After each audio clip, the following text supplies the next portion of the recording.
2025 में आया हुआ था। इसको आज हम लोग सॉल्व करने वाले हैं। प्यारे बच्चों, ये जो क्वेश्चन है अच्छे से आप लोग करिएगा, क्योंकि एग्जाम में जो होगा सेम इसी तरह का प्रश्न आने वाला है, केवल और केवल संख्या का फर्क रहेगा, ठीक है ना। तो इसीलिए आपको अगर ये क्वेश्चन को करते हैं तो आपको बहुत सारा आइडिया मिलेगा और आपको पढ़ने का तरीका पता चल जाएगा कि कैसे हम पढ़े, जिससे मेरा मार्क्स एग्जाम में नहीं कटे, ठीक है ना। तो चलिए आज हम लोग स्टार्ट करते हैं। और देखिए यहाँ पर जैसा कि देख पा रहे हैं यहाँ पर कि हम लोग सब ऑब्जेक्टिव पार्ट्स को यहाँ पर क्लियर करने वाले हैं। आज इस वीडियो के माध्यम से हम लोग ऑब्जेक्टिव पार्ट्स को देखेंगे और नेक्स्ट जो वीडियो होगा उसमें हम लोग सब्जेक्टिव को देखेंगे, ठीक है ना। तो चलिए लेट नहीं करते हुए आज के वीडियो स्टार्ट करते हैं प्यारे बच्चों। थोड़ा सा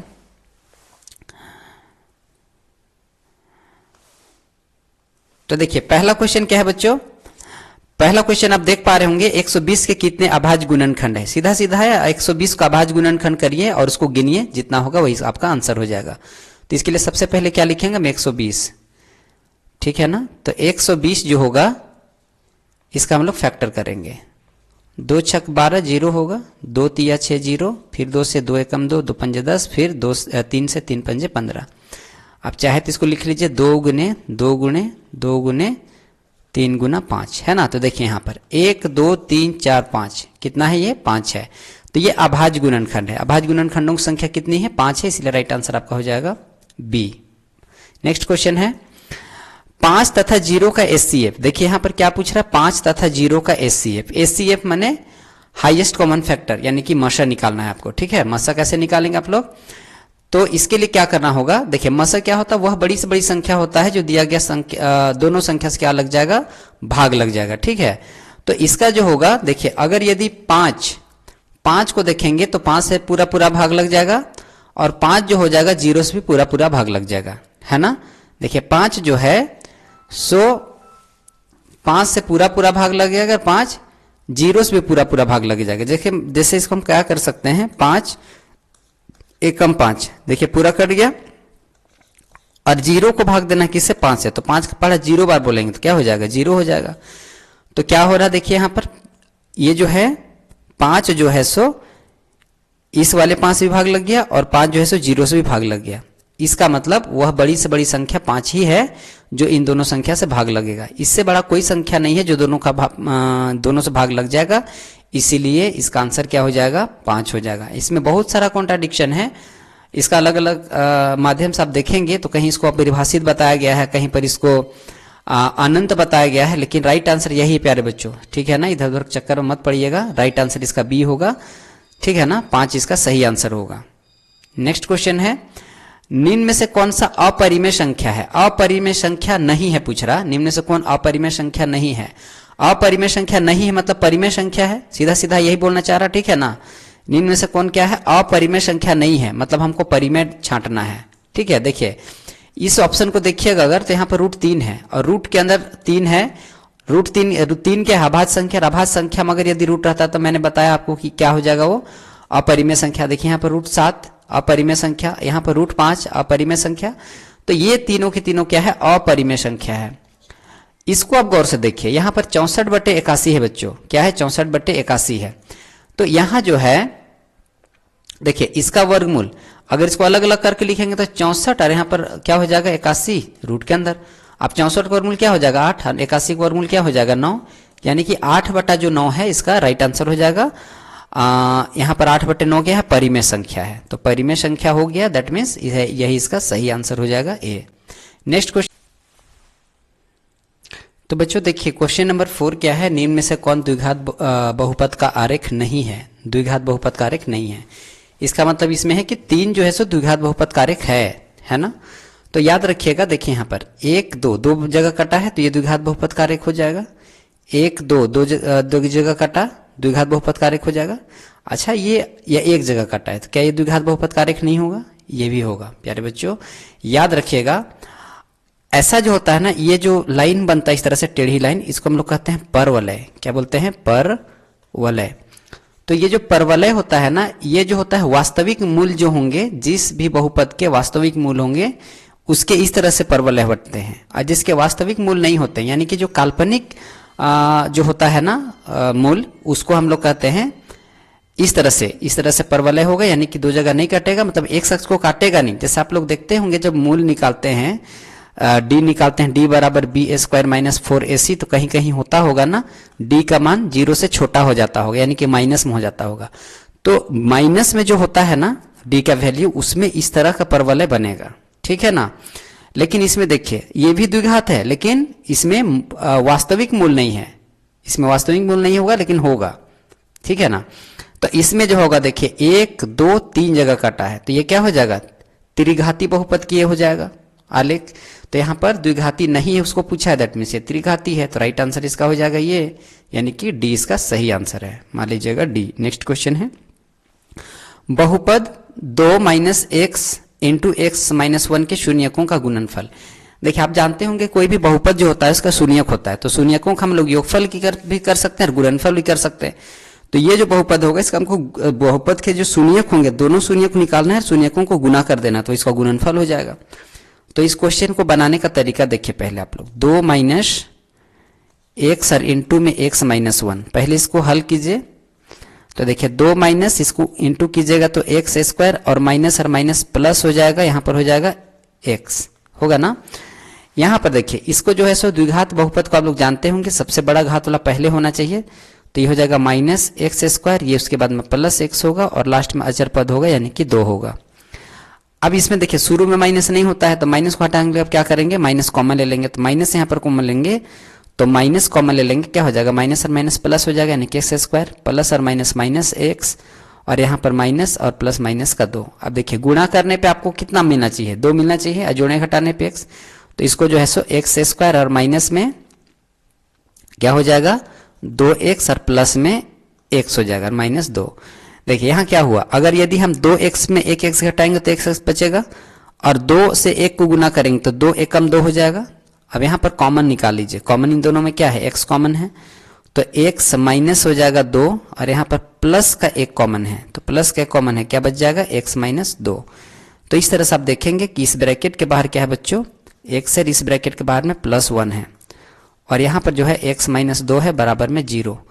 तो इसमें जो होगा इसको उधर ले जाए, उठा के ले जाएंगे तो x बराबर -1 हो जाएगा, इसको उठा के ले जाएंगे तो x बराबर प्लस का 2 होगा, ठीक है ना। तो यहाँ पर देखिए ये दोनों क्या हो गया, इसका शून्यक हो गया, अब दोनों गुना कर लीजिए, तो 1 गुना -1 और गुना में 2 क्या हो जाएगा माइनस का 2 हो जाएगा। तो देखिए कहीं ना कहीं ऑप्शन में है ना यहाँ पर -2। तो आपको लग रहा होगा कितना बड़ा बनाएंगे सर हम लोग, क्या ऐसा नहीं बनाना है बच्चों, अब मैं समझने के लिए ऐसा बनाया हूँ। आप जो है सो सीधा सीधा जो है ना, अगर आप ऑब्जेक्टिव बेस का मैंने जो है शुरू में चैप्टर वाइज ऑब्जेक्टिव जो निकाला था उसका सीरीज को आप देखे होंगे तो आपको पूरा समझ में आया होगा कि शॉर्टकट कैसे बनता है। देखिए हमको आंसर जो है ना यहाँ पर करना है, यहीं पर, चाहे तो पहला लाइन में ही कर सकते हैं, ठीक है ना। तो इतना तो आपको समीकरण को, इस बहुपद को हल करना ही पड़ेगा। आप देखिए यहाँ पर आप आंसर कैसे लिखेंगे, यहाँ पर आपको एक संख्या ढूंढना है जिसको गुना करने पे 2 मिले आना चाहिए और जोड़ने घटाने पे 1 से आना चाहिए। तो देखिए मेरे पास संख्या क्या हो जा रहा है 2 और 1, 2 और 1, इन दोनों गुना करेंगे तो क्या होगा 2 एकम 2 होगा, तो गुना करने पे 2 चाहिए और जोड़ने घटाने पे क्या चाहिए x चाहिए। तो दोनों में अगर यदि x लगा देंगे तो 2x में 1x घटाएंगे तो x बचेगा। तो हम क्या करेंगे संख्या को ही लेते हैं, ठीक है ना। अब देखिए यहाँ क्या चाहिए माइनस चाहिए, जोड़ने घटाने पे यहाँ पे क्या चाहिए माइनस चाहिए, तो माइनस चाहिए तो बड़ा वाला संख्या को आप माइनस करिएगा, ठीक है, इसको प्लस छोड़ दीजिए। अब देखिए इसको जो है सो बराबर से उधर ले जाइएगा तो माइनस वाला क्या हो जाएगा प्लस हो जाएगा, और प्लस वाला क्या हो जाएगा माइनस हो जाएगा। तो देखिए फाइनल आंसर वही आया ना, यहाँ पर -1 है और प्लस का 2 है। अब इसको गुना कर दीजिए, क्या हो जाएगा माइनस का 2 हो जाएगा। तो ऐसे भी बन सकता है, इसीलिए आपको प्रैक्टिस का जरूरत पड़ेगा। नेक्स्ट है क्वेश्चन नंबर 6 है, रैखिक समीकरण योग में x + 3y - 4 बराबर 0 तथा 2x - 5y - 1 बराबर 0 हैं, क्या है, अविरोधी हैं, विरोधी हैं, आश्रित। देखिए ये ऑप्शन आपके लिए थोड़ा सा अटपटा सा लग रहा होगा क्योंकि इस तरह का ऑप्शन ज्यादा नहीं मिलता है। प्यारे बच्चों जहां पर इस तरह का ऑप्शन दिखेगा विरोधी, अविरोधी, आश्रित, तो इसमें आप क्या करेंगे, देखिए जहां पर विरोधी होगा ना, विरोधी होगा, याद रखिएगा वो असंगत हो जाता है बच्चों, क्या हो जाता है असंगत हो जाता है, उसका कोई भी हल नहीं होता है, ठीक है ना, विरोधी का। और अविरोधी जो होगा, अविरोधी वो हो जाएगा बच्चों संगत, क्या हो जाएगा संगत, यानी कि उसका हल होगा, कैसा हल होगा अद्वितीय हल होगा, एक अद्वितीय हल होगा, ठीक है ना। देखिए आप लोग जानते हैं अगर यदि हम a1 बटा a2 b1 बटा b2 का तुलना करेंगे c1 बटा c2 से, जैसे a1 बटा a2 b1 बटा b2 और c1 बटा c2, इसकी अगर आप तुलना करेंगे, देखिए इससे इसको तुलना करेंगे, इससे इसको तुलना करेंगे, ठीक है ना।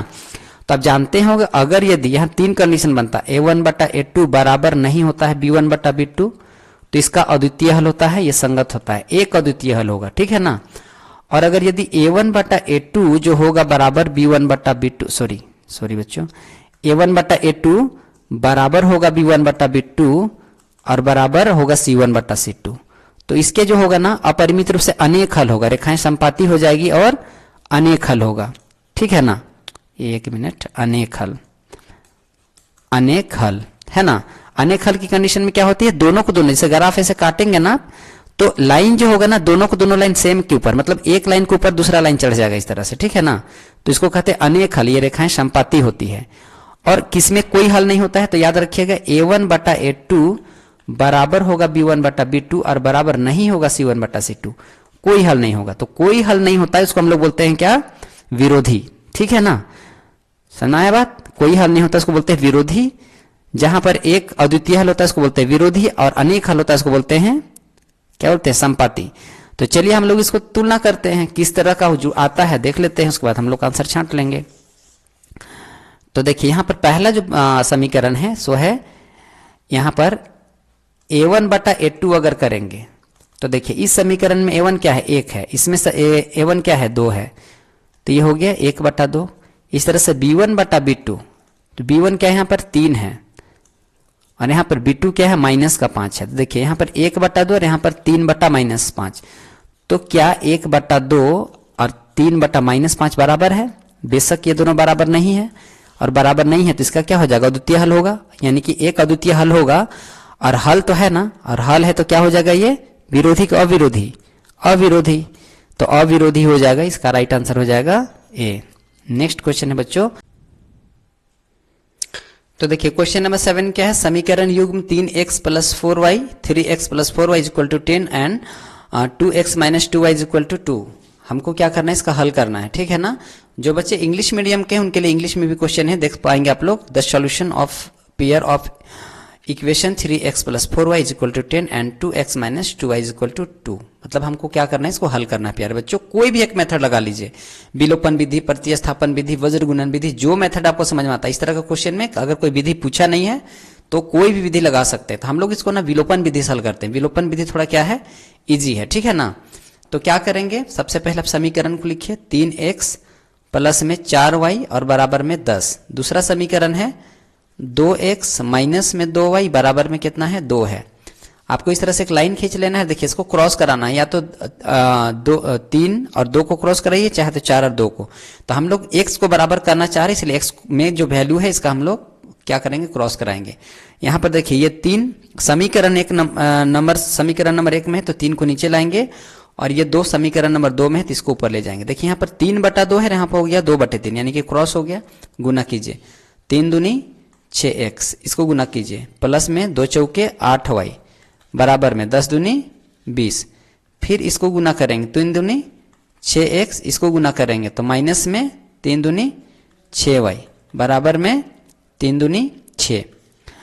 अब देखिए यहाँ का सब साइन चेंज होगा, ठीक है ना। माइनस है तो प्लस हो जाएगा, प्लस है तो माइनस, तो यहाँ पर प्लस है इसलिए माइनस कर लेंगे, यहाँ पर माइनस है तो प्लस हो जाएगा, और यहाँ पर क्या हो जाएगा, प्लस है तो माइनस हो जाएगा, कट जाएगा। इसको काटेंगे तो 8 और 6 कितना हो जाएगा, अच्छा 14 हो जाएगा, माइनस का प्लस का 14 क्या हो जाएगा, प्लस का 14y और बराबर में इसको घटा लेंगे तो क्या हो जाएगा, 14 हो जाएगा। 20 में 6 घटाएंगे कितना बचेगा, 14 बचेगा। अब देखिए यहाँ से इसको काट लीजिए, y बराबर 14 बटे 14, काटेंगे क्या बचेगा, y बराबर 1 बचेगा, है ना। तो y का मान 1 आ गया। अब y का मान जो हो जाएगा 1 हो जाएगा, तो इसमें से किसी भी समीकरण में रख लीजिए y का मान को, x का वैल्यू आ जाएगा। तो 3x प्लस 4y बराबर 10, तो यहाँ पर 3x प्लस 4 गुना y का मान कितना है, 1 है, बराबर में 10, 3x बराबर, इसको गुना करेंगे 4 होगा, उधर ले जाकर घटा देंगे तो 10 घटाओ 4 होगा, 3x बराबर 6 हो जाएगा। इसको काटेंगे 3 दूनी 6, यानी कि x बराबर कितना हो जाएगा, 2 हो जाएगा। तो x का वैल्यू 2 और y का वैल्यू 1 कहाँ है, x का वैल्यू 2, y पहला ही नंबर में देखिए है ना, x का वैल्यू प्लस का 2 और y का वैल्यू प्लस का 1, तो ये दोनों जो हो जाएगा सही आंसर बैठ रहा है, इसीलिए राइट आंसर हो जाएगा ए। नेक्स्ट क्वेश्चन है क्वेश्चन नंबर 8, निम्न में से कौन द्विघात समीकरण है? द्विघात समीकरण को आपको देखना है यहाँ पर। देखिए यहाँ पर ये तो डायरेक्टली ही द्विघात समीकरण क्या होता है, ए एक्स स्क्वायर प्लस में बी एक्स प्लस सी बराबर 0 के रूप का होता है बच्चों। तो हमको क्या है, एटलीस्ट जो है ना पावर में 2 दिखना चाहिए, तब वो द्विघात समीकरण होगा, ठीक है ना। तो देखिए यहाँ तो ये कट जा रहा, तो इसका तो घात खत्म हो गया ऐसे, तो ये वाला नहीं होगा। यहाँ पे देखिए, यहाँ पर थोड़ा सा क्या है, यहाँ पर वर्गमूल दिया हुआ है। 1 मिनट, हम लोग यहाँ पर इसका ऑप्शन मिला सकते हैं क्या? क्वेश्चन नंबर 8 है, क्वेश्चन नंबर 8। हाँ कोई नहीं बच्चों, यहाँ पर जो है ना ये रूट में हो जाएगा, सी में ऑप्शन को आप इस तरह से लिख सकते हैं, अंडर रूट 2x प्लस में 3 और इसका होल स्क्वायर है, और बराबर में इधर क्या है 2x स्क्वायर है, प्लस में 6 है। अब देखिए ये तो कट गया, इसका बात ही नहीं करेंगे हम लोग, एक ऑप्शन खत्म हो गया, इसमें नहीं होगा। इसमें देखिए इसको जब हल करेंगे तो ये a प्लस बी का होल स्क्वायर है। अब यहाँ पर इसको अगर हल करेंगे तो a स्क्वायर होगा, यानी कि x का स्क्वायर होगा ना, और इधर जब इसको हल करेंगे तो इसको गुना करेंगे तो क्या हो जाएगा, बराबर से इधर में हो जाएगा 2x स्क्वायर। तो 2x स्क्वायर इधर आएगा, घटेगा, तो ये जो है ना कहीं यहाँ पर x स्क्वायर, इसमें x स्क्वायर में माइनस 2x स्क्वायर माइनस करेंगे बच्चों, तो ये हो जाएगा माइनस का x स्क्वायर, यानी कि यहाँ x स्क्वायर बच रहा है, यानी कि द्विघात बहुपद यही हो जाएगा, ठीक है ना। राइट आंसर आपका बी हो जाएगा। आप चाहे तो बाकी को हल कर सकते हैं, वैसे हल करने की जरूरत नहीं है। यहाँ देखिए इसको भी a प्लस बी का होल स्क्वायर बैठाएंगे, a माइनस बी का, तो यहाँ a स्क्वायर और यहाँ a स्क्वायर है, तो a स्क्वायर कट जाएगा, ये वाला से ये वाला कट जाएगा, तो क्या बचेगा आपका इधर, बाकी जो भी बचेगा, लेकिन स्क्वायर पार्ट्स खत्म हो जा रहा है, इसीलिए जो होगा द्विघात नहीं होगा। अब एक बचा ये वाला, जहाँ हम लोग ऑप्शन लिखे थे यहाँ पर, तो देखिए यहाँ पर रूट 2x स्क्वायर है, रूट 2x स्क्वायर है, तो रूट 2 से रूट 2 को गुना करेंगे तो 2 बचेगा, x को x से गुना करेंगे तो x स्क्वायर बचेगा, ठीक है ना। क्या बचेगा, x स्क्वायर बचेगा, या तो इसको ऐसे कर लेंगे, रूट 2 जो है। तो देखिए क्वेश्चन नंबर 8 क्या है, निम्न में से कौन द्विघात समीकरण है? हमको क्या करना है, द्विघात समीकरण को पहचानना है। तो द्विघात समीकरण क्या होता है आपको मालूम होना चाहिए बच्चों, कि द्विघात समीकरण जो होता है किसके टाइप का होता है, ये जो होता है ए एक्स स्क्वायर प्लस में बी एक्स और प्लस सी बराबर 0 के रूप का होता है, ठीक है ना। तो एटलीस्ट यहाँ जो है सो स्क्वायर दिखना चाहिए, यानी कि अधिकतम पावर 2 दिखना चाहिए, ठीक है ना। तो देखिए ऑप्शन चेक करते हैं हम लोग, ये और ये तो कटेगा, क्योंकि इसको आप उधर ले जाएंगे तो एक्स स्क्वायर और इधर प्लस में इधर माइनस में होगा, तो दोनों कट करके 0 हो जाएगा। तो यहाँ क्या स्क्वायर बचा, नहीं बचा, यानी कि ये वाला ऑप्शन खत्म हो जाएगा। इसमें देखिए ये वाला जो है, अच्छा इसको हम लोग बाद में चेक करेंगे, पहले इसको चेक करते। देखिए यहाँ पर जो हो जाएगा क्या है, रूट 2x का होल स्क्वायर और यहाँ पर 2x स्क्वायर। देखिए यहाँ पर रूट 2 गुना रूट 2 करेंगे, यहाँ पर a प्लस बी का होल स्क्वायर है, बाकी पूरा फार्मूला हम लोग नहीं बैठाएंगे, लेकिन केवल इसको हम लोग चेक करते हैं। तो रूट 2x का होल स्क्वायर है, तो देखिए रूट 2 गुना रूट 2 क्या हो जाएगा, 2 हो जाएगा, और x गुना x क्या हो जाएगा, x का स्क्वायर हो जाएगा। तो देखिए यहाँ भी 2x स्क्वायर है, यहाँ भी 2x स्क्वायर, दोनों कटेगा, तो देखिए यहाँ भी x स्क्वायर खत्म हो गया ना। अब यहाँ पर देखिए यहाँ पर a माइनस बी का होल स्क्वायर, तो a square minus 2b plus B square करेंगे, तो यहाँ पर s स्क्वायर करेंगे, और इधर बराबर में s स्क्वायर है, तो इसको जो है सो आप डायरेक्टली काट सकते हैं। तो देखिए यहाँ पर से भी x स्क्वायर खत्म हो गया, तो ये जो 3 ऑप्शन है, तीनों के तीनों ऑप्शन में x स्क्वायर खत्म हो गया। यहाँ जो होगा सो क्या होगा, सो देखिए यहाँ पर भी a प्लस बी का होल स्क्वायर बैठाएंगे तो a स्क्वायर होगा, यहाँ जो है सो इसको गुणा करेंगे तो 2x स्क्वायर होगा। अब बराबर से इधर जब उसको लाएंगे तो x स्क्वायर में माइनस 2x स्क्वायर घटेगा, यानी कि माइनस x स्क्वायर बचेगा, तो यहाँ पर s स्क्वायर बच रहा है, यानी कि यही हो जाएगा द्विघात समीकरण। तो राइट आंसर इसका हो जाएगा बी। नेक्स्ट क्वेश्चन है बच्चों, नेक्स्ट क्वेश्चन है कि A x square, question number 9 है, A x square plus B x plus C बराबर 0 के 2 भिन्न वास्तविक मूल होंगे। देखिए कोई भी समीकरण जो होता है, खास करके द्विघात समीकरण, उसका मूल जो होता है सो हम लोग 3 कंडीशन में जानते हैं। पहला जो होता है डी, यानी कि विवेचक या तो विवेकतर जो निकालते हैं उसको हम लोग कहते हैं डिस्क्रिमिनेंट, यानी कि डी। तो डी जो होता है या तो होगा वो 0 से बड़ा, या तो डी होगा 0 के बराबर, या तो डी होगा 0 से छोटा, है ना। डी यानी कि डी किसके बराबर होता है, तो डी बराबर होता है बी स्क्वायर माइनस 4ac के, डी बराबर क्या होता है बी स्क्वायर माइनस 4ac के। तो देखिए यहां पर बी स्क्वायर माइनस 4ac जो है ना ये डी है, तो यहां पर आप इसकी जगह में डी लिख सकते हैं। तो देखिए पहला कंडीशन में क्या बोल रहा है, डी का मान 0 से छोटा बोल रहा है। यहां कह रहा है कि डी का मान 0 से, डी का मान बड़ा है 0 का मान, सॉरी यहां पर देखिए डी बड़ा है 0 से, यहां पर है देखिए डी छोटा है 0 से, और यहां पर है डी बराबर 0 के।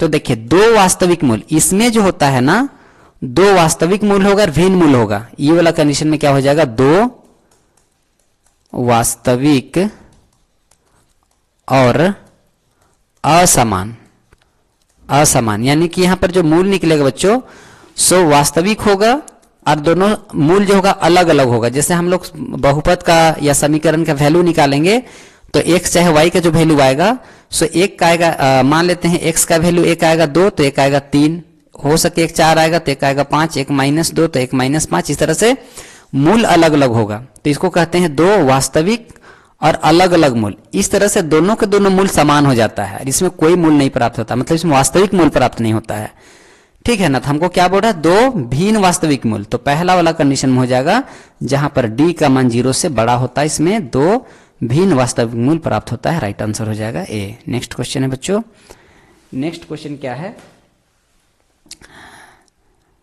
एक मिनट,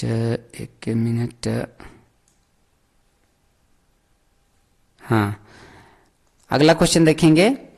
10 AP एक square minus 5 square minus 7 square का सारवंतर है। सारवंतर यानी कि आप जानते हैं कॉमन डिफरेंस, डी निकालना है, ठीक है ना। तो कोई भी AP जो दिया रहेगा, जैसे मान लेते हैं पर 1 का स्क्वायर है, कॉमा 5 का स्क्वायर है, यहाँ पर 7 का स्क्वायर है, इसमें डी निकालने के क्या करते हैं अगला पद माइनस पिछला पद, अगला पद माइनस पिछला पद। तो हम लोग क्या करेंगे, इसमें इसको माइनस करेंगे, यानी कि 5 के स्क्वायर में 1 के स्क्वायर को माइनस करेंगे, या तो फिर इसमें इसको माइनस कर लीजिए, 7 के स्क्वायर में 5 के स्क्वायर को, कोई फर्क नहीं पड़ता है, सेम आंसर आएगा। तो देखिए 5 के स्क्वायर यानी कि 25 और 1 का स्क्वायर यानी कि 1, तो 25 में घटाएंगे क्या बचेगा, 24 बचेगा। तो देखिए किस में है 24, सी में है, राइट आंसर यही हो जाएगा।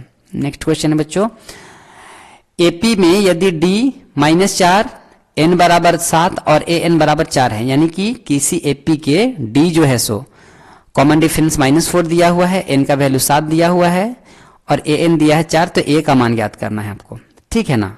an दिया हुआ है तो आप जानते हैं an किसके बराबर है, 4 के बराबर है, और आपको पता है an किसके बराबर होता है, तो an होता है a plus n-1 Guna d के बराबर। तो यहां पर से an को हम लोग एक्सपेंड कर लेंगे, विस्तृत कर लेंगे तो ऐसा दिखेगा।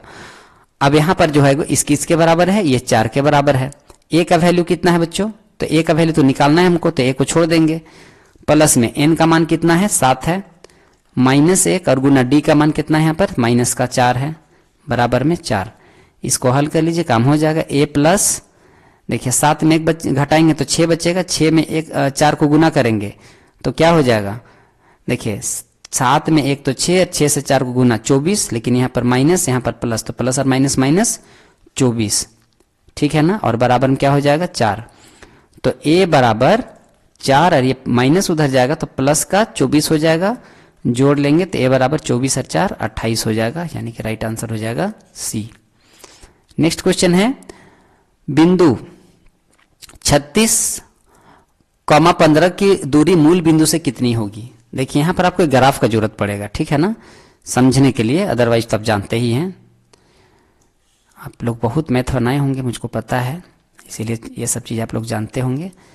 तो देखिए इस तरह से ग्राफ होगा बच्चों, और ये जो ग्राफ होगा आप जानते हैं कि ये जो होता है सो y होता है, ये वाला y डैश होता है, ये वाला x डैश होता है, ये वाला x होता है।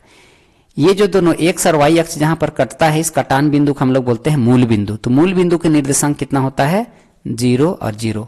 तो देखिए कह रहा है कि बिंदु 36,15 की दूरी मूल बिंदु से कितनी होगी, यानी कि इसकी दूरी जो है सो मूल बिंदु से, ये जो है सो ये वाला बिंदु जो है, यानी कि यहाँ पर अगर हम बढ़ेंगे तो ये x का वैल्यू y के वैल्यू, तो x में आपको 36 और x में क्या करना है, इधर 36 जाना है और y में आपको 15 जाना है, तो कहीं पर होगा, तो यहां से उसकी दूरी को मापेंगे तो क्या होगा वो आपको ज्ञात करना है, ठीक है ना। मतलब एक बिंदु आपका ये हो जाएगा और दूसरा बिंदु हो जाएगा यहाँ पर 36,15। अब इन दोनों के बीच की दूरी को निकालेंगे, और आपको मालूम है दूरी निकालने के लिए किसका प्रयोग करते हैं हम लोग, दूरी सूत्र का प्रयोग करते हैं। तो दूरी सूत्र से हम लोग क्या कर देंगे, निकाल देंगे दूरी, इसीलिए हम लोग d यानी कि डिस्टेंस क्या हो जाएगा।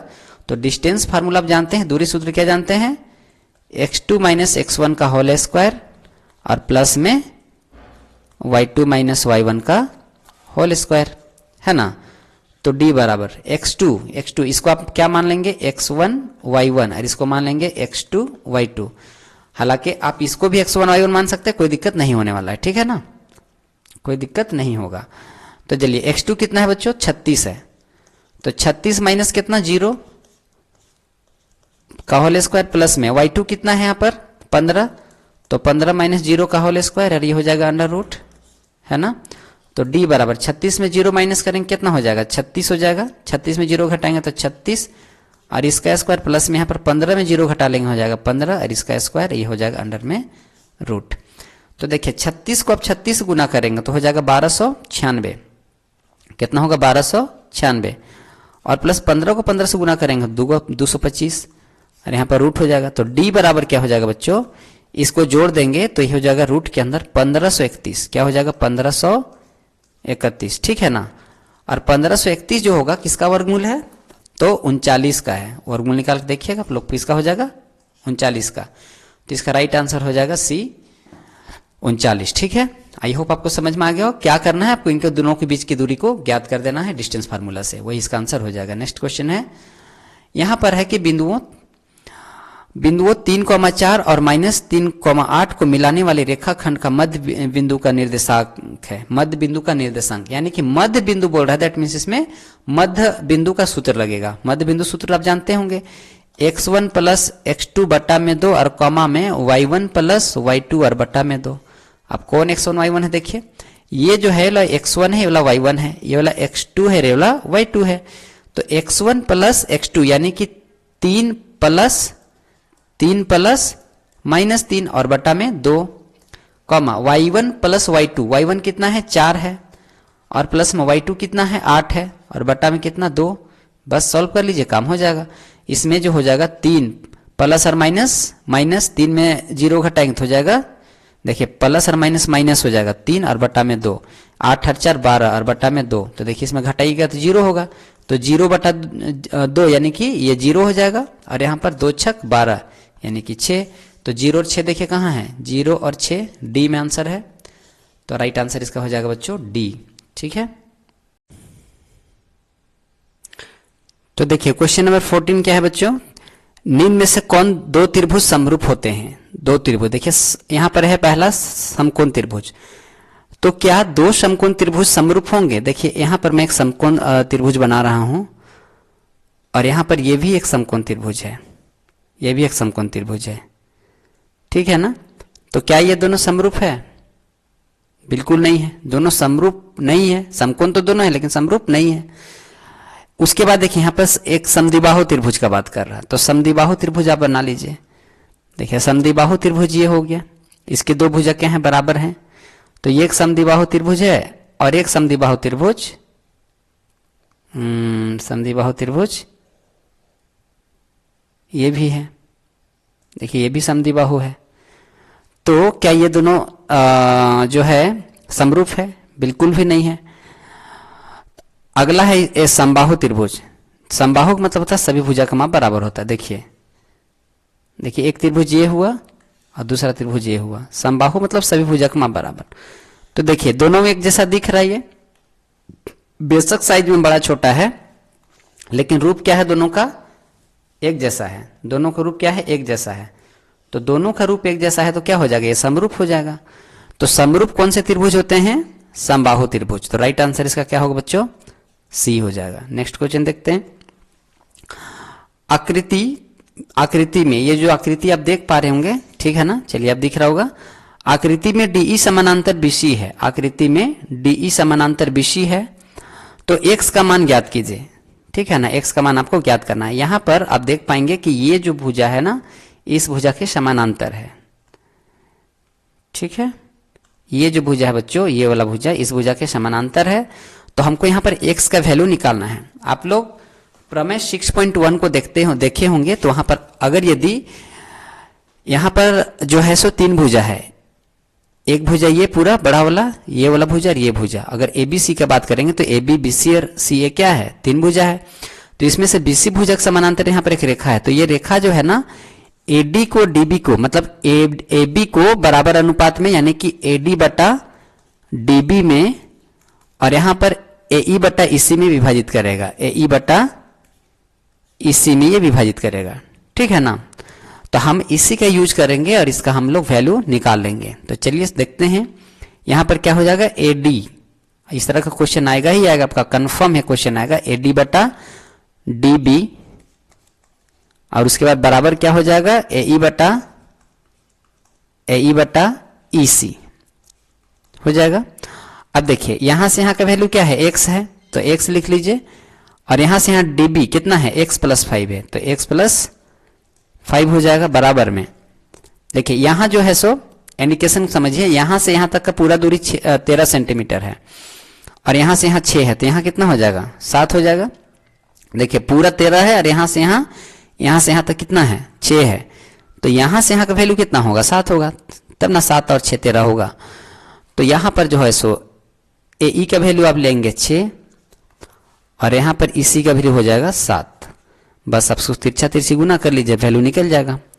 तो इसको गुना कर लेंगे तो हो जाएगा 6 एकम 6x 6 पंजे 30 और ये हो जाएगा 7 एकम 7x। x को दोनों को एक साइड कर लीजिए, 6x माइनस 7x और बराबर माइनस 30।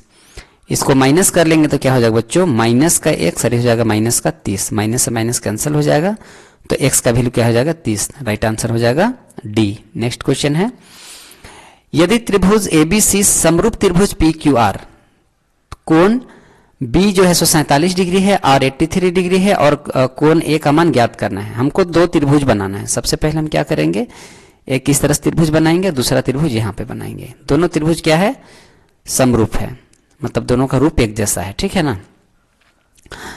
तो देखिए यहां पर ये A हो जाएगा, ये B हो जाएगा और ये C हो जाएगा और यहां हो जाएगा PQR। आपको इसी तरह सीक्वेंस में लिखना है, ABC लिख रहे तो PQR ऐसे लिखेंगे, तब जा करके सही आपका वैल्यू बैठेगा।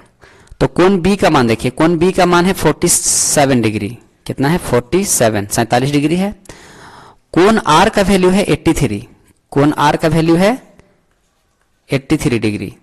तो कोण A का मान पूछ रहा। अब देखिए यहां पर जो है ना कोण A, इसका वैल्यू निकालना, आपको कुछ नहीं करना है बच्चों। याद रखिएगा समरूप त्रिभुज के जो संगत भाग होते हैं सो बराबर होते हैं, यानी कि यहां पर कोण A जो होगा सो कोण P के बराबर होगा, कोण B कोण Q के बराबर होगा, कोण C कोण R के बराबर होगा।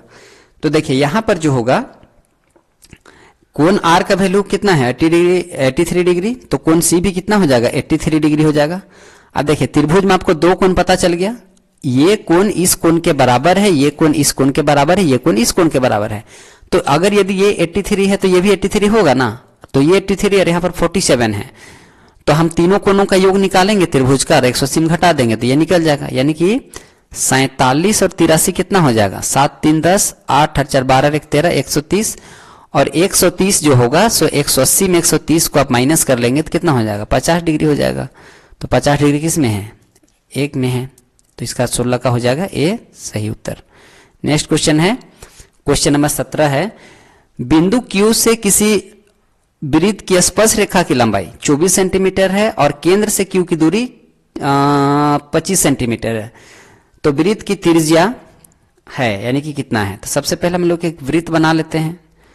देखिए इस तरह से एक वृत्त हो जाएगा बच्चों, और यहां पर जो है ना इसमें बाहर में कहीं पर एक रेखा एक बिंदु है क्या Q, ठीक है ना, मान लेते हैं बिंदु Q है, कहीं पर भी हो सकता है, ये इधर, ठीक है ना, इस तरह से। अब यहां पर जो होगा यह स्पर्श रेखा है, तो हम लोग एक रेखा ऐसे खींच सकते हैं। सपोज कीजिए कि इस तरह से हो जाएगा, ठीक।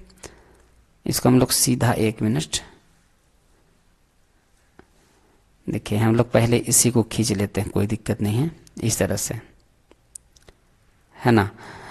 तो ये जो बिंदु का बात कर रहा है Q बिंदु ये वाला है ना।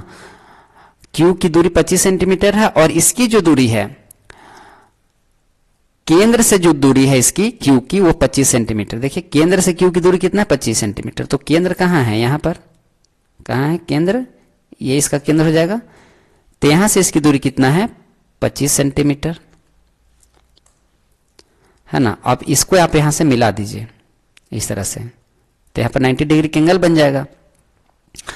अब देखिए ये हो जाएगा आपका कर्ण, ये हो जाएगा आधार और ये हो जाएगा लंब, ठीक है ना। और आपको पता है कि ये जो है सो त्रिज्या हो जाएगा, तो ये त्रिज्या का माप आपको निकालना है। तो ये समकोण त्रिभुज बन रहा है, तो समकोण त्रिभुज में क्या करेंगे, पाइथागोरस प्रमेय लगाएंगे, इसको O मान लीजिए। तो यहां पर आपको निकालना है O और इसको मान लीजिए B, तो OB निकालना है। तो आप कर्ण का ही फार्मूला बैठा दीजिए ना, क्या दिक्कत है। कर्ण का स्क्वायर बराबर लंब का स्क्वायर और प्लस में आधार के स्क्वायर। कर्ण क्या है OQ है, तो OQ की लंबाई कितनी है 25 सेंटीमीटर। देखिए Q की जो है सो केंद्र से दूरी कितना 25 सेंटीमीटर, और ये वाला 24 सेंटीमीटर है, और ये वाला निकालना है। तो कर्ण है 25, तो 25 के स्क्वायर बराबर में लंब कितना है, तो लंब जो हो जाएगा बच्चों हो जाएगा, निकालना है, यानी कि OB का स्क्वायर प्लस आधार कितना है 24 है, तो 24 के स्क्वायर। आपको बना करके नहीं दिखाना है ना, तो इसीलिए आप डायरेक्ट भी कर सकते हैं, ठीक है ना, लेकिन मैं समझने के लिए आपको बता दे रहा हूं, ठीक है ना। अगर यही क्वेश्चन 2 नंबर टाइप चला जाएगा तो बता के दिखाना पड़ेगा। तो 25 गुना 25 करेंगे तो हो जाएगा 625, और OB को जैसे तैसे छोड़ दीजिए क्योंकि निकालना है, और 24 गुना 24 करेंगे तो हो जाएगा 576। 625 इसको उठा के ले जाइएगा तो माइनस का 576 हो जाएगा, बराबर में OB का स्क्वायर। घटा लीजिए, 625 में 576 घटाएंगे कितना बचेगा, ये हो जाएगा 49, और इधर हो जाएगा OB का स्क्वायर। अब यहाँ से स्क्वायर हटेगा तो क्या हो जाएगा, इधर 49 में रूट चढ़ेगा, और इसका वर्गमूल कितना हो जाएगा 7। तो OB बराबर कितना हो जाएगा 7 सेंटीमीटर। तो देखिए 7 किस में है, ए ऑप्शन में है, तो राइट आंसर हो जाएगा इसका A। ठीक, आपको इतना करने की जरूरत नहीं है बच्चों। देखिए क्या करना है ना, सीधा सीधा, अगर ऑब्जेक्टिव का है, आपको बहुत लंबा चौड़ा बना के दिखाना तो है नहीं, सीधा यहाँ पर लिखिएगा 25 और यहाँ पर लिखिएगा 24। तो 25 के स्क्वायर 625 और 24 का स्क्वायर हो जाएगा 576। घटाइएगा तो 49 होगा, 49 को वर्गमूल निकाल दीजिए 7 हो जाएगा, राइट आंसर ये हो जाएगा। तो शॉर्टकट भी बनाया जा सकता है, लेकिन मैं सिखाने के लिए इस तरह से बता रहा हूँ, ठीक है ना।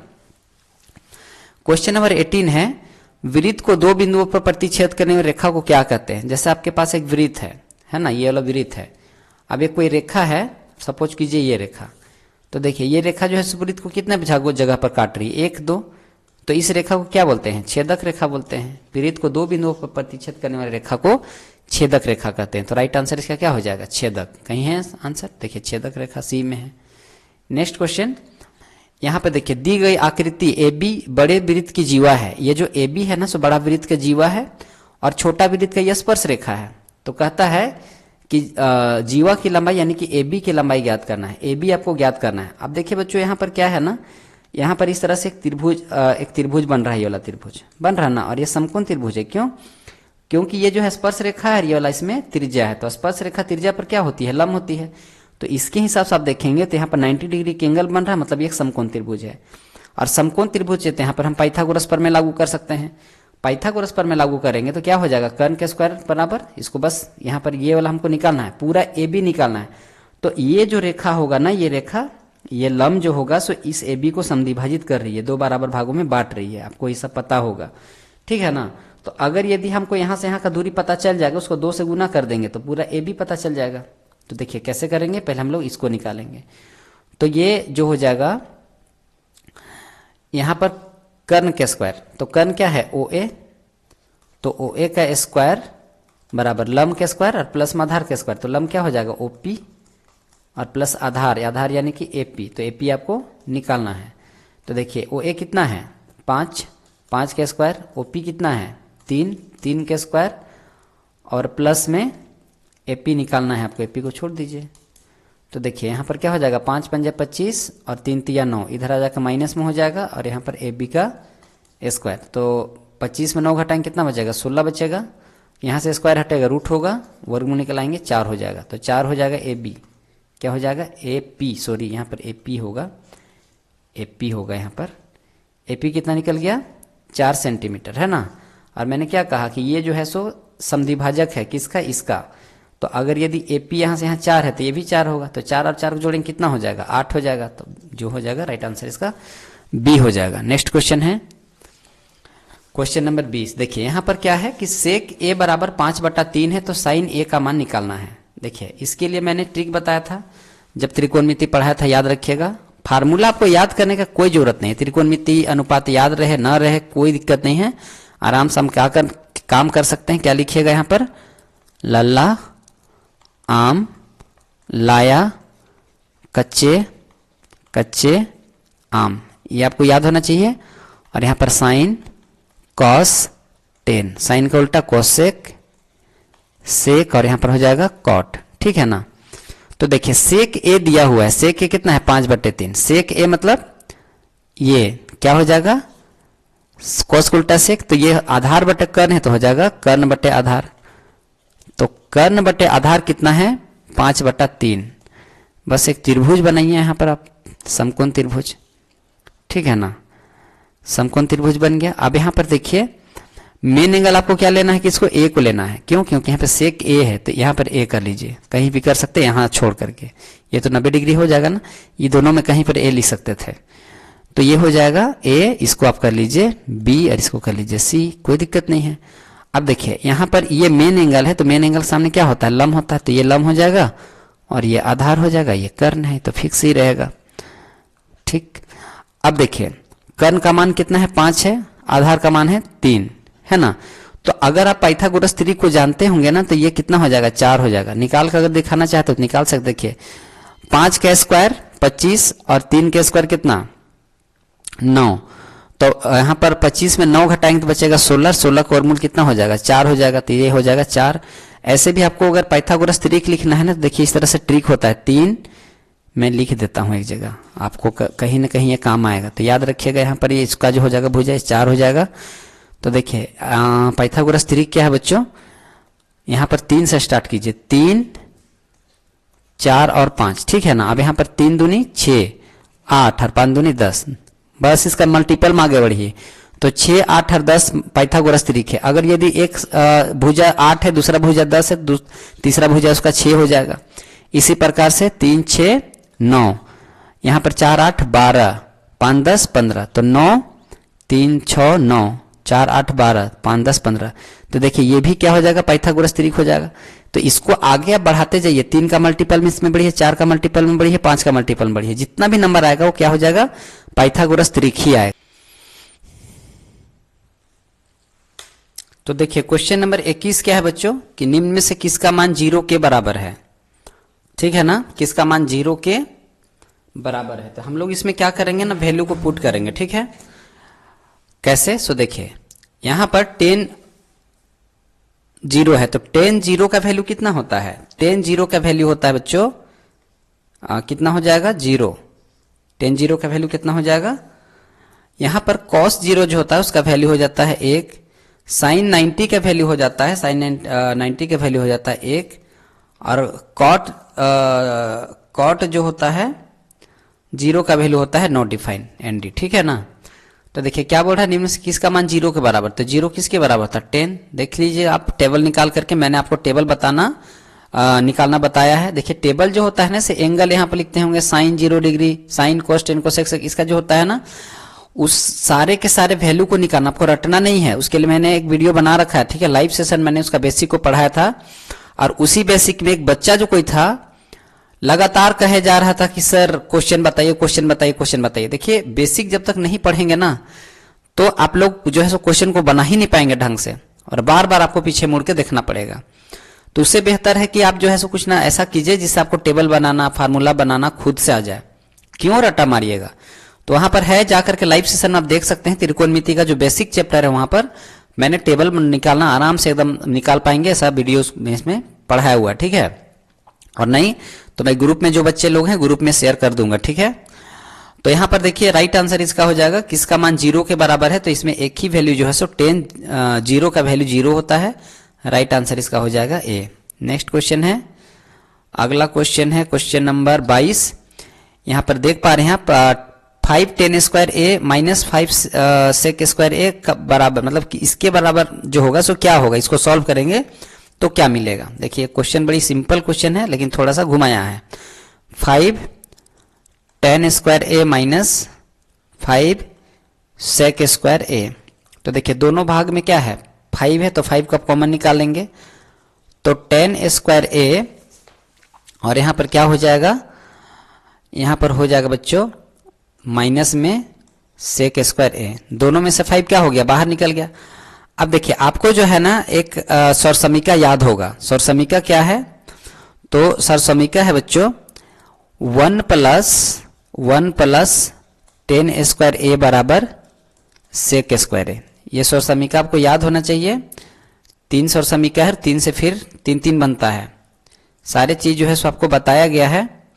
जो बच्चे नहीं देखे हैं बेसिक पार्ट्स देख लीजिएगा, त्रिकोणमिति चैप्टर में ये सारे मैं बता दिया हूं वहां जाकर के, ठीक है ना, लाइव सेशन में। तो यहां पर देखिएगा हमको क्या करना है, 10 और सेक को यहां पर एक तरफ रखना है। तो यहां पर हम क्या करेंगे, 10 स्क्वायर ए को यहां जैसे तैसे छोड़ेंगे, इसको उठा के ले लाएंगे इधर, तो सेक क्या हो जाएगा, सेक स्क्वायर ए हो जाएगा। इसके जैसा जुटाने के लिए हम लोग क्या कर रहे हैं, इसको उठा के इधर ला रहे हैं, लेकिन ये जो +1 है उधर जाकर के क्या हो जाएगा, माइनस का 1 हो जाएगा। तो अब देखिए 10 स्क्वायर ए माइनस 1 स्क्वायर ए किसके बराबर हो गया, -1 के वैल्यू हो गया। एक्चुअल में होता है ये जो होता है इधर होता है, ये वाला इधर होता है। तो हम लोग इसको पलटेंगे ना, तो फिर क्या हो जाएगा कि ये 1 प्लस में हो जाएगा। एक्चुअल बुक में जो दिया है सो प्लस में एक वैल्यू है, लेकिन यहाँ पर एक विशेष परिस्थिति बन गया जिसके कारण यहाँ पर हम लोग को इसके बराबर में -1 रखना पड़ रहा है। तो देखिए ये जो हो जाएगा सो 5 के 5 हो जाएगा, और यहाँ पर ये पूरा वैल्यू जो है सो देखिए किसके बराबर है, -1 के बराबर है। तो यहाँ पर लिखेंगे -1, इसको गुना कर लेंगे तो हो जाएगा -5, यानी कि -5 इसका राइट आंसर हो जाएगा। नेक्स्ट क्वेश्चन है साइन थीटा कॉट थीटा का व्युत्क्रम है, मतलब sine theta into cot theta का व्युत्क्रम क्या होगा। तो सबसे पहले हम साइन थीटा और कॉट थीटा का वैल्यू को रखते हैं, सॉल्व करते हैं, और जो आएगा उसको उल्टा कर देंगे, व्युत्क्रम कर देंगे, जो वैल्यू आएगा उससे आंसर होगा। तो इसके लिए आप क्या याद रखिएगा, ये वाला टेबल, लाला आम लाया कच्चे कच्चे आम, बस इतना याद रखना है। एक किसका हो जाएगा, साइन कॉस, और ये हो जाएगा 10, ये हो जाएगा, अगला पलट दीजिएगा तो ये हो जाएगा साइन को उल्टा कॉसेक, ये हो जाएगा कोसेक, ये हो जाएगा सेक, और ये हो जाएगा कॉट।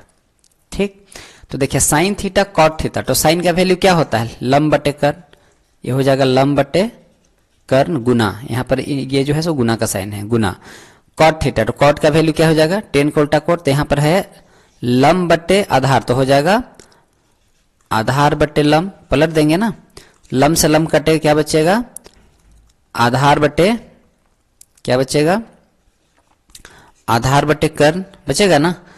अब आधार देखिए, आधार बटे कर्ण किसका होता है, इसको हमको पलटना है, व्युत्क्रम बोल रहा है ना, इसको पलट देंगे तो ऊपर में हो जाएगा क्या, कर्ण, और नीचे हो जाएगा आधार। तो देखिए कर्ण बटे आधार किसका है, इसका है आधार बटे कर्ण, तो इसको पलट देंगे तो क्या हो जाएगा, कर्ण बटे आधार, यानी कि कॉस को उल्टा सेक, तो ये हो जाएगा सेक, सी इसका राइट आंसर हो जाएगा। चलिए बच्चों, अगर कोई क्वेश्चन नहीं भी समझ में आएगा ना तो आप कमेंट बॉक्स में कमेंट कीजिएगा, मैं निश्चित रूप से उसको रिप्लाई करूंगा और ज्यादा से ज्यादा समझाने का कोशिश करूंगा, ठीक है ना। तो चलिए नेक्स्ट क्वेश्चन देखते हैं, 24 नंबर। एक मीनार से 100 मीटर दूरी पर स्थित बिंदु पर मीनार का उन्नयन कोण 60 डिग्री है, तो मीनार की ऊंचाई याद कीजिए। देखिए एक बिंदु है मीनार से 100 मीटर की दूरी पर, तो सबसे पहले हम लोग एक मीनार बनाते हैं। सपोज कीजिए कि एक मीनार है, ठीक है, कोई दिक्कत नहीं, और वो जो है सो 100 मीटर दूरी पर कोई एक बिंदु है। तो मान लीजिए कि यहां से जो है सो मीनार के जो पाद बिंदु है वहां से 100 मीटर की दूरी पर एक अन्य बिंदु है जिसका नाम कुछ भी हो सकता है, कोई दिक्कत नहीं, इसका नाम आप ए लिख लीजिए, इसका नाम बी लिख लीजिए, आपकी मर्जी, इसका नाम सी लिख दीजिए। तो यहां से यहां का जो दूरी है सो है 100 मीटर, है ना। और मीनार की ऊंचाई कितना है, मीनार की ऊंचाई तो निकालना है। यहां पर जो होगा, अब इसको इससे मिला दीजिए, इससे इसको जब आप मिला देंगे तो यहां पर एक एंगल बनेगा, एक कोण बनेगा, कितना डिग्री, देखिए 60 डिग्री बोल चुका है ना। देखिए एक मीनार से 100 मीटर दूरी पर स्थित है, एक मीनार से 100 मीटर की दूरी पर एक बिंदु है, तो उस बिंदु से जो हो मीनार का शिखर को उन्नयन कोण 60 डिग्री है, तो यहाँ 60 डिग्री का एंगल बन रहा है। तो मीनार को ऊंचाई ज्ञात करना है, आपको ये ज्ञात करना है। यहाँ पर आपको ये क्या बोलते हैं इसको, दिया हुआ है। तो देखिए दिया हुआ है आपको क्या, आधार, और निकालना है क्या, लंब। तो लंब बटे आधार किस में होता है, देखिए अभी हम लोग यहाँ लिखे हैं लंब बटे आधार, लंब बटे आधार किस में होता है? लंब बटे आधार होता है 10 में, ठीक है ना, किस में होता है? 10 में। तो यहां पर आप लिखेंगे 10 60 डिग्री, 10 60 डिग्री। तो लंब बटे आधार हो जाएगा, यानी कि लंब कितना हो जाएगा? लंब हो जाएगा बच्चों आपका हो जाएगा सी ए सी बोलिए चाहे सी ए बोलिए, हालांकि इसका टॉप से लिया जाता है, तो सी ए हो जाएगा और आधार हो जाएगा ए बी चाहे बी ए, ठीक है ना। तो 10 60 का वैल्यू कितना होता है? √3 सी ए, ये जो है सो निकालना है तो इसको छोड़ दीजिए सी ए, और ए बी का वैल्यू कितना है? 100 है। सी बी ए चाहे बी का वैल्यू कितना है? 100 है। इससे इसको जो है सो तिरछा तिरछी गुना कर लीजिए, तो सी ए बराबर कितना हो जाएगा? 100 और √3, यानी कि देखिए ऐसा कहाँ है? 100 रूट, यहाँ पर वर्गमूल लिखा है 100√3, 100√3 कोई नहीं, यहाँ पर जो होगा इसमें थोड़ा सा ये लिखने में ये हुआ है, आपको जो है लिखना है ऐसे ऑप्शन दिखना चाहिए 100√3, ये वाला ऑप्शन जहाँ रहता है वो सही रहता। थोड़ा सा यहाँ पर जो है ना टाइपिंग का मिस्टेक है, कोई दिक्कत नहीं है, ये वाला आंसर इसका सही होगा, 100% सही है। चलिए नेक्स्ट क्वेश्चन हम लोग देखेंगे।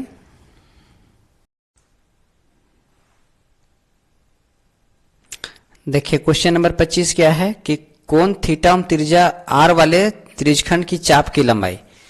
आपको जो है ना 2-3 फार्मूला याद रखना पड़ेगा, ठीक है ना। कौन कौन? एक देखिए, एक जो फार्मूला है सो है चाप की लंबाई, चाप की लंबाई, ठीक है ना। तो चाप की लंबाई का जो फार्मूला हो जाएगा, हो जाएगा थीटा बटा 360 गुना 2πr। क्यों फार्मूला होता है ये बताने का तो टाइम नहीं है बच्चों, लेकिन थोड़ा सा बता ही देता हूं। देखिए अगर मान लेते हैं एक सर्कल है, थोड़ा सा रुकिएगा, जैसे देखिए ये एक सर्कल है, ठीक है ना। अब इसमें क्या हो जाएगा, आपको चाप की लंबाई, जैसे मान लेते हैं कि यहाँ पर वृत्तखंड हो जाएगा चाहे तो त्रिज्यखंड हो जाएगा, तो देखिए यहाँ पर ये चाप हो जाएगा, इस चाप की लंबाई निकालना है। तो यहाँ पर क्या हो जाएगा? थीटा, यहाँ पर एंगल बन रहा है, तो जितना एंगल बनेगा उसको आपको थीटा का वैल्यू रखना है बटा 360 गुना 2πr। ये 2πr जो है सो वृत्त की परिधि होता है, तो परिधि का ही हिस्सा है ना ये। पूरा एक चक्कर आप लगा लेंगे, यहाँ से घूम जाएंगे तो एक परिधि के बराबर घूम लेंगे, तो यहाँ से यहाँ की लंबाई है सो क्या है? वृत्त की परिधि का ही पार्ट से, इसीलिए 2πr हो जाएगा।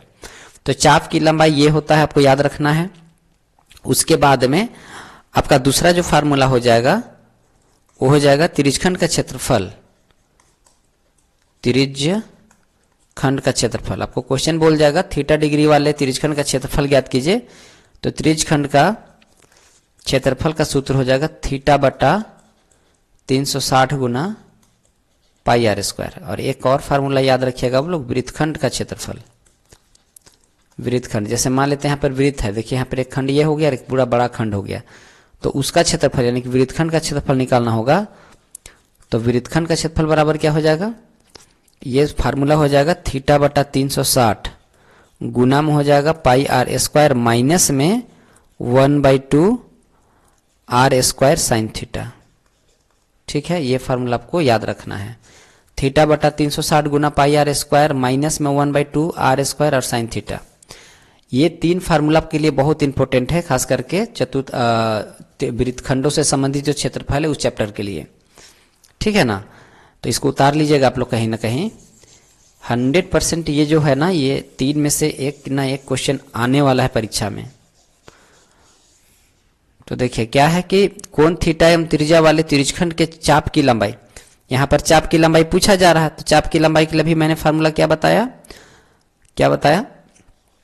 थीटा बटा 360 गुना क्या हो जाएगा? 2πr। तो देखिए थीटा बटा 360 गुना, तो थीटा की जगह थीटे हो जाएगा, थीटा गुना, कहीं है ऐसा ऑप्शन? देखिए थीटा बटा 2πr। अच्छा यहाँ से इसको काटना भी नहीं है, क्योंकि सभी में 360 है, 360 सभी में है, मतलब काट नहीं सकते हैं। तो थीटा बटा 2πr थीटा, 2πr थीटा बटा, अच्छा ये फार्मूला, ये देखिए यहाँ पर ये हो जाएगा। देखिए एक्चुअल में कैसा लिख रहा पता है ना, 2 यहाँ पर 2 को यहाँ रख दिया है, यहाँ पर थीटा को ये वाला थीटा यहाँ डाल दिया गया है, और यहाँ पर πr है, और बटा में 360, कोई नहीं है ना। ऐसा भी डायरेक्टली आपको दिख सकता है, थोड़ा बहुत इधर उधर घुमा के भी दे सकता है। तो देखिए यहाँ पे 2 थीटा पाई आर और बटा में 360, तो ये इसका जो हो जाएगा सी सही हो जाएगा। नेक्स्ट क्वेश्चन है बच्चों, एक त्रिज्यखंड का क्षेत्रफल 132 बटा 7 सेंटीमीटर स्क्वायर है जिसका कोण 60 डिग्री है, तो वृत्त की त्रिज्या होगी। अभी देखिए मैंने जो फार्मूला बताया काम आया ना आपका, ये मिट गया है। तो ये जो फार्मूला मैंने बताया था इसमें काम आ गया आपका। क्या है फार्मूला? त्रिज्यखंड का क्षेत्रफल पूछ रहा है। तो त्रिज्यखंड का क्षेत्रफल क्या होता है? त्रिज्यखंड का क्षेत्रफल बराबर हो जाता है थीटा बटा 360 गुना पाई आर स्क्वायर। और त्रिज्यखंड का क्षेत्रफल दिया हुआ है 132 बटा 7 सेंटीमीटर स्क्वायर बराबर थीटा का वैल्यू 60 है, तो 60 लिख दीजिए, बटा में 360 डिग्री उग्री लगा लीजिएगा अपने हिसाब से। देखिए तो गुना पाई, पाई का वैल्यू हो जाएगा 22 बटे 7। अगर कुछ नहीं दिया है तो 22 बटे 7 लिखेंगे। और आर, आर का वैल्यू तो निकालना है, तो आर स्क्वायर को आप छोड़ दीजिए। अब यहाँ से आर स्क्वायर को फ्री कर लीजिए, तो 132 बटा 7 गुना, ये इधर आएगा तो ये पलटेगा, 60 बटा 360 है तो 360 बटा 60 हो जाएगा, गुना ये फिर यहाँ इधर आएगा, ये वाला भाग तो भी पलटेगा, 7 बटा 22 बराबर में आर स्क्वायर। आप लोग जानते होंगे गुना भाग में और भाग गुना में होता है। तो आर के सीधा हम जो जितना भी है उस नीचे हो जाएगा, और आर के नीचे जितना है सब ऊपर चला जाएगा। यानी कुल मिलाकर इसको आप पलट दीजिए, काम हो जाएगा आपका। 0 से 0 कटेगा, 6 छक 36, 7 से 7 कैंसिल, 11 दूनी 22, 11 एकम 11, 2 बचे 11 दूनी 22, 2 छक 12, 6 छक 36। तो 6 छक 36 बराबर आर स्क्वायर। यहाँ से स्क्वायर हटेगा तो यहाँ पर 36 में क्या हो जाएगा, वर्ग चढ़ जाएगा, है ना, बराबर आर। वर्गमूल जो निकालिएगा 36 का तो 6 हो जाएगा बराबर में आर। तो आर का वैल्यू हो जाएगा 6, ठीक है ना। तो इस तरह से ये क्वेश्चन बनेगा।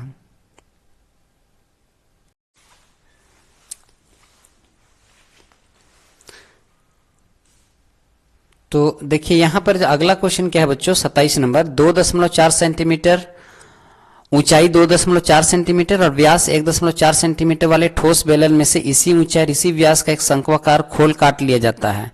शंक्वाकार खोल का वक्र पृष्ठीय क्षेत्रफल ज्ञात कीजिए। देखिए मान लेते हैं इधर एक बेलन है, ठीक है ना, और इसमें जो है सो इस तरह से एक खोल बनाया जाता है, शंक्वाकार खोल, है ना। तो इसकी जो क्या हो जाएगी, व्यास जो हो जाएगी, व्यास जो हो जाएगी सो क्या हो जाएगा, यहां से यहां पूरा लंबाई हो जाएगा। इस तरह का जो शेप बन रहा है, एक शंकु बन रहा है, ठीक है ना। तो इस शंकु का जो व्यास होगा, इस बेलन का जो व्यास होगा सो इस शंकु का भी व्यास होगा, क्योंकि इसी व्यास का जो है काटा गया है, मतलब शंक्वाकार खोल बनाया गया है। और ऊंचाई जो होगा इसका जो बेलन की ऊंचाई होगा सो इसका ऊंचाई हो जाएगा। तो यहां से यहां की ऊंचाई जो है सो कितना दिया हुआ है, 2.4 सेंटीमीटर। ऊंचाई जो है सो 2.4 सेंटीमीटर दिया है, और इसका जो व्यास है सो दिया हुआ है 1.4। यहां से यहां पूरा का लंबाई दिया है 1.4 सेंटीमीटर, ठीक है ना। तो इसको 2 से भागा करेंगे, 2 सतह 14 यानी कि 0.7 होगा। तो 0.7 जो होगा सो क्या हो जाएगा, इसकी त्रिज्या, क्योंकि व्यास का आधा त्रिज्या होता है। अब हमको क्या करना है कि इसका तिर्यक ऊंचाई निकालना है। तिर्यक ऊंचाई क्यों निकालेंगे, क्योंकि शंकु का वक्र पृष्ठीय क्षेत्रफल पूछ रहा है। तो शंकु का वक्र पृष्ठीय क्षेत्रफल होता है पाई आर एल। यहाँ पर पाई का वैल्यू बैठा सकते हैं, आर का वैल्यू यहाँ से पता चलेगा, लेकिन तिर्यक ऊंचाई है क्या, नहीं है। तो तिर्यक ऊंचाई निकाल लीजिए। तो इसके लिए क्या करेंगे, यहाँ पर देखिए समकोण त्रिभुज बन रहा है, तो समकोण त्रिभुज बन रहा है, तो यहाँ पर एल निकालना होगा। तो एल का स्क्वायर बराबर क्या हो जाएगा, एच का स्क्वायर और प्लस में आर का स्क्वायर। तो एल के स्क्वायर बराबर एच कितना दिया हुआ है, एच जो दिया हुआ है सो देखिए 2.4 है, तो 2.4 के स्क्वायर प्लस आर कितना दिया हुआ है। हम लोग यहाँ पर जो है सो व्यास का आधा करेंगे तो त्रिज्या यानी कि 0.7 का स्क्वायर हो जाएगा। तो एल स्क्वायर बराबर यहाँ पर 2.4 गुना 2.4 यानी कि 24 गुना 24 करेंगे तो 576 हो जाएगा, 2 अंक के बाद दशमलव यहाँ पर हो जाएगा, प्लस में 7 7 49, यहाँ भी 2 अंक के बाद दशमलव हो गए यहाँ पर, ठीक है ना। 7 7 49, 2 अंक के बाद दशमलव यहाँ पर। इसको आप जोड़ लीजिएगा तो क्या हो जाएगा, 5.76 और 0.49, इसको जोड़िएगा तो 6.25 आएगा, 6.25। अब यहाँ से स्क्वायर हटेगा तो एल बराबर क्या हो जाएगा, इसमें ये चढ़ जाएगा, रूट चढ़ जाएगा, वर्गमूल निकाल दीजिएगा तो हो जाएगा 625 का हो जाएगा 25 और यहाँ पर ये जो होगा सो वर्गमूल निकाल रहे इसलिए एक अंक गिनाएगा, तो एक अंक के बाद दशमलव यानी कि 2.5 सेंटीमीटर इसका क्या आ गया, तिर्यक ऊंचाई आ गया। तिर्यक ऊंचाई आ गया तो पाई आर एल फार्मूला बैठा देंगे। इसका जो है ना ये एमसीक्यू क्वेश्चन टाइप का ये नहीं है, ठीक है ना, लेकिन क्वेश्चन पूछा है तो हम लोगों को बताना ही पड़ेगा, ठीक है ना। अब शंकु का वक्र पीठीय क्षेत्रफल तो पाई आर एल होता है, पाई आर एल, पाई का वैल्यू 22/7 गुना आर का वैल्यू कितना हो जाएगा 0.7 और एल का वैल्यू कितना हो जाएगा 2.5। इसको आप कट कुट कर लीजिएगा, काट लीजिएगा, ठीक है ना। हल करेंगे तो याद आप डायरेक्टली मैं लिख दे रहा हूं, लेकिन काटने के बाद में 5.5 सेंटीमीटर आएगा और ये ऑप्शन नंबर बी में है, ठीक है। राइट आंसर इसका यही हो जाएगा। चलिए नेक्स्ट क्वेश्चन देखते हैं बच्चों। नेक्स्ट क्वेश्चन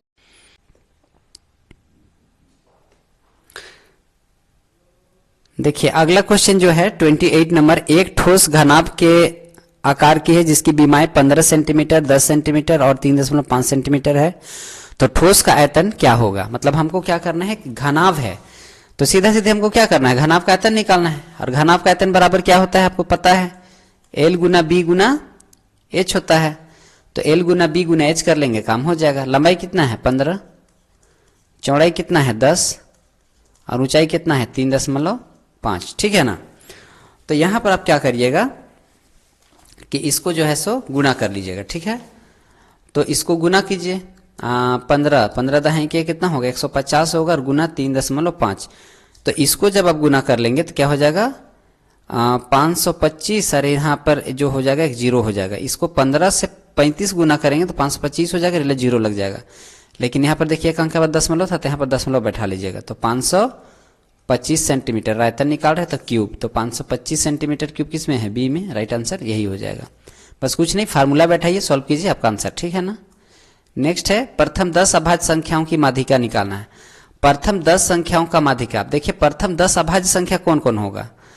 प्रथम 10 अभाज्य संख्या जो होगा बच्चों वो आपको जो है सो लिखना पड़ेगा, ठीक है। कैसे लिखेंगे, सो देखिए प्रथम 10 अभाज्य संख्या जो हो जाएगा, अभाज्य संख्या जानते हैं 2 शुरू होता है, सबसे छोटा अभाज्य संख्या 2 है, तो 2 के बाद क्या हो जाएगा 3, 5, 7, 11, 13, 14, 15, 16, 17, 19, उसके बाद 19 के बाद क्या हो जाएगा 23 और हो जाएगा 29। क्या हो जाएगा 29। 23 के बाद गिनिए 10 हुआ, 1 2 3 4 5 6 7 8 9 10 हो गया। अब इसका क्या करना है, माध्यिका निकालना है। माध्यिका निकालने, देखिए इसको आपको क्या करना होगा, माध्यिका निकालने के लिए सभी को जोड़ना पड़ेगा। इसका आसान, मतलब आसान तरीका तो नहीं है वो, लेकिन तरीका यही है कि 2 प्लस 3 प्लस 5 प्लस 7 प्लस करते जाइएगा, डॉट सबको जोड़ दीजिएगा, जैव संख्या है इतना से भाग देना, यानी कि 10 से भाग देंगे, है ना, तो उसका आंसर हो जाएगा। लेकिन मैं आपको जो है ना एक तरीका बता रहा हूँ, ठीक है, इस तरीका का यूज कीजिएगा, बढ़िया हो जाएगा। आपको काटना है इधर से, साइड साइड से, ट्रिक है ये, काटते जाइए काटते जाइए काटते जाइए। लास्ट में 2 बचेगा ना, दोनों को छोड़ दीजिएगा, लास्ट में जो 2 बचेगा उसको छोड़ना है ना। लेकिन सम संख्या रहेगा तब ये जो होगा 10 रहेगा, इवन नंबर सम संख्या रहेगा तभी ये ट्रिक काम करेगा। तो इसको जो है सो क्या करना है, जोड़ दीजिए। तो 11 जोड़ 13 और यहाँ क्या संख्या 2 संख्या है तो 2 से भाग दीजिए, तो कितना हो जाएगा 4 2 24 और बट्टा में 2, 2 एकम 2 दूनी 4 यानी कि 12। क्या हो जाएगा, राइट आंसर बी हो जाएगा। चलिए लास्ट क्वेश्चन है, निम्न में से कौन सी संख्या किसी घटना की प्रायिकता नहीं हो सकती है। देखिए प्रायिकता जो होता है ना, प्रोबेबिलिटी जो होता है बच्चों, वो कभी भी ऋणात्मक नहीं होगा। कभी भी कोई चांस, या तो चांस होगा 0 या तो फिर 0 से कोई बड़ा संख्या। अगर यदि 0 से छोटा हो रहा तो जान लीजिए चांस नहीं है ना, वो माइनस में कोई भी चांस हो ही नहीं सकता है। जैसे मान लीजिए कि आपको किसी थैला से किसी गेंद को या तो किसी चॉकलेट को, आम को, कोई भी चीज निकालना होगा, तो निकलना होगा तो क्या होगा, निकल जाएगा, नहीं तो नहीं निकलेगा। माइनस कैसे हो सकता है, माइनस नहीं होगा। माइनस रह रहा मतलब क्या है कि ऋणात्मक चांस कभी भी नहीं हो सकता है। तो जहां पर ऋणात्मक वैल्यू होगा, किसी भी प्रायिकता की जो प्रोबेबिलिटी होती है, चांस जो होती है, सो ऋणात्मक कभी भी नहीं होगा, इसलिए राइट आंसर इसका बी हो जाएगा। तो चलिए बच्चों ये लास्ट क्वेश्चन था। आई होप आपको ये जो वीडियो है सब समझ में आया होगा। लेकिन अगर किसी बच्चे को नहीं समझ में आ रहा तो आप लोग कमेंट कीजिए, क्या दिक्कत हुआ नहीं हुआ बताइए आप लोग, ठीक है ना। मैं नेक्स्ट वीडियो में सुधार करके लाऊंगा। और लगातार वीडियो नहीं आ रहा ना, उसके लिए कुछ बोलूंगा नहीं बच्चों, है ना। बहुत बार आप लोगों को बोला है कि लगातार दूंगा दूंगा, नहीं दे पाता हूँ, खराब लगता है। तो मैं इस बार बोल नहीं रहा हूँ कुछ, ठीक है। बस अब मेरे को जो करना है तो करूंगा ही, ठीक है। इसलिए वेट कीजिए, मैं आपके लिए क्या कर सकता हूँ नहीं कर सकता हूँ, बहुत कुछ नहीं बोलूंगा, ठीक है ना। तो नेक्स्ट वीडियो का फिर इंतजार कीजिएगा। नेक्स्ट जो हम लोग वीडियो देखेंगे वो 2 नंबर टाइप क्वेश्चन के लिए होगा, ठीक है ना। मतलब 2-3 पार्ट्स में वीडियो आएगा इसका, पूरा जो प्रीवियस ईयर क्वेश्चन पेपर होगा बहुत एक ही बार बना देंगे तो बहुत लंबा हो जाएगा, जो कि आप लोग देखिएगा नहीं, इसीलिए पार्ट पार्ट करके हम लोग सारे को देखेंगे। तो ये 30 क्वेश्चन का जो MCQ था, इसको हमने आज सोल्व किया। नेक्स्ट वीडियो का इंतजार कीजिएगा, बहुत जल्द आपको मिलने वाला है। चलिए, थैंक यू बच्चों वीडियो को देखने के लिए, बाय बाय। नेक्स्ट वीडियो में मिलते हैं। जय हिंद प्यारे बच्चों।